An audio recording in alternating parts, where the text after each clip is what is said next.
കൈപ്പക്ക വറവ് എങ്ങനെ ഉണ്ടാക്കാമെന്ന് നോക്കാം.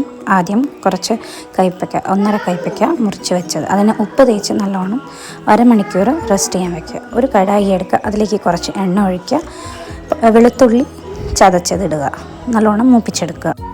അതിലേക്ക് 2 വറ്റൽമുളക് ഇടുക, നല്ലോണം മൂപ്പിച്ചെടുക്കുക. നല്ലോണം മൂത്ത് വന്നിട്ടുണ്ട്. അതിലേക്ക് നമ്മൾ ഉപ്പ് തേച്ച് വെച്ച കൈപ്പയ്ക്ക നല്ലോണം പിഴിഞ്ഞ് അതിൻ്റെ വെള്ളത്തിൻ്റെ അംശം കളഞ്ഞ് അതിലേക്ക് ഇടുക. 2 പച്ചമുളക് അരിഞ്ഞത്, ഒരു 3 അമ്പഴങ്ങയില്ലെങ്കിൽ ബിലിമ്പിക്ക ഇടാവുന്നതാണ്. പിന്നെ അത്യാവശ്യത്തിന് ഉപ്പ് നമ്മൾ ആദ്യം കൈപ്പയ്ക്കൊക്കെ തേച്ച് വെച്ചിട്ടുണ്ട്, അതുകൊണ്ട് ശ്രദ്ധിച്ചിടാവുന്നതാണ്. കുറച്ച് വെള്ളം തൂക്കിക്കൊടുക്കുക, നല്ലോണം മിക്സ് ചെയ്യുക. അടച്ച് വയ്ക്കുക. ഒരു 5 മിനിറ്റ് ഫ്ലെയിം സിം ചെയ്ത് വെക്കുക. കൈപ്പയ്ക്ക വറവ് റെഡി ആയിട്ടുണ്ട്.